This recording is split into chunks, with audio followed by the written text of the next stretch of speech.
घूंघट। अरे रानी, सो रही हो क्या अभी तक? रानी की जेठानी जोर जोर से चिल्ला रही थी घर के आंगन में खड़े होकर। रानी यानी मैं। तभी मैं भागती हुई अपने कमरे से निकली और बोली, दीदी आ गई मैं। जेठानी बोली, रानी तुम्हारा नाम रानी है, तुम रानी नहीं हो। मैंने तुम्हें रात में ही समझाया था कि सुबह को जल्दी उठ जाना, तुम्हारी मुंह दिखाई का रस्म है। मैंने बोला कि दीदी रात को नींद नहीं आई, जगह नहीं है, और मन में थोड़ा डर सा था कि सुबह आंख नहीं खुली तो रजनी दीदी हंसती हुई बोली, रानी मेरी प्यारी देवरानी, जल्दी से घूंघट कर लो, अगर माँ जी आ गई तो हंगामा हो जाएगा।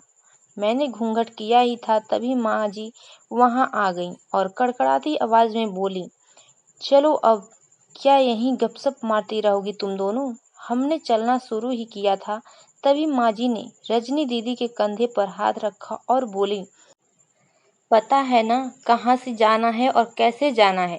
माँ जी ने बोला कि जब भी कोई तुम्हारे पास बड़ा खड़ा हो तो हमेशा घूंघट में रहना और कम से कम अपने बड़ों के सामने आना, और बिना घूंघट के तो कभी नहीं।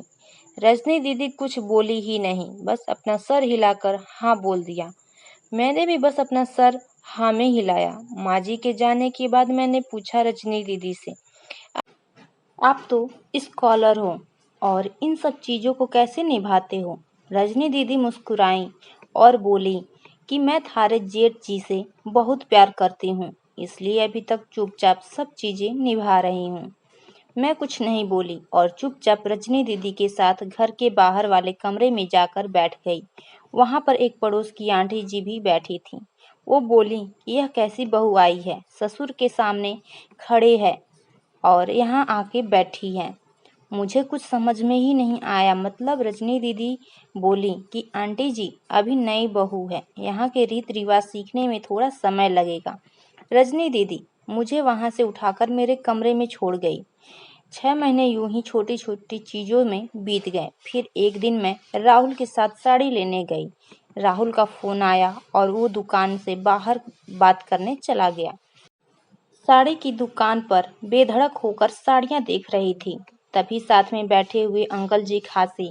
एक बार, फिर 2 बार, फिर 3 बार। मैंने साड़ी वाले भैया से बोला कि भैया इन अंकल जी को पानी दे दो, बहुत खांसी हो रही है इन्हें। अंकल जी भड़क उठे और बोले, क्या बदतमीज लड़की है ये, कुछ शर्म लिहाज है या नहीं इसे?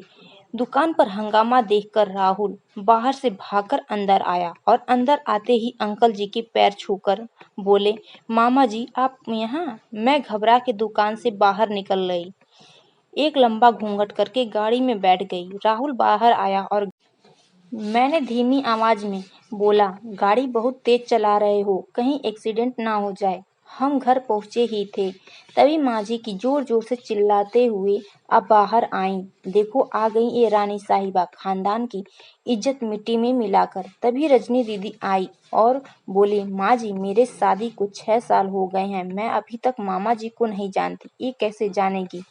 माँ जी जोर से चिल्लाई, देखो कैसे चपड़ चपड़ जबान चल रही है इस रजनी की। कभी राहुल सबकी बात काटते हुए बोले कि माँ ये दोनों सही बोल रही हैं, अगर ये हमेशा घूंघट करके रहती हैं तो ये कैसे मामा जी को पहचानेंगी?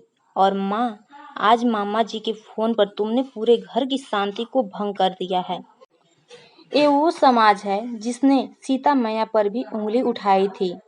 पिताजी और जेठ जी भी ने अपना पक्ष राहुल के साथ ही रखा। माँ जी थोड़ी देर सोचने के बाद वापस रजनी दीदी और मेरे पास आई और बोली कि तुम दोनों को अपनी मर्यादा पता है। मुझे उम्मीद है कि तुम कभी भी मेरा सिर शर्म से नीचे नहीं झुकने दोगी। हम एक ही परिवार के सदस्य हैं, हमें हमेशा साथ रहना है।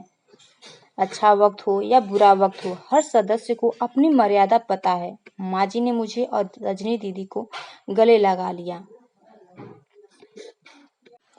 आपको ये कहानी घूंघट कैसा लगा हमें कमेंट करके ज़रूर बताएं, और ऐसी ही अच्छी अच्छी कहानियाँ, नैतिक कहानियाँ, मोटिवेशनल कहानियाँ सुनने के लिए हमारे चैनल को लाइक एंड सब्सक्राइब करना ना भूलें।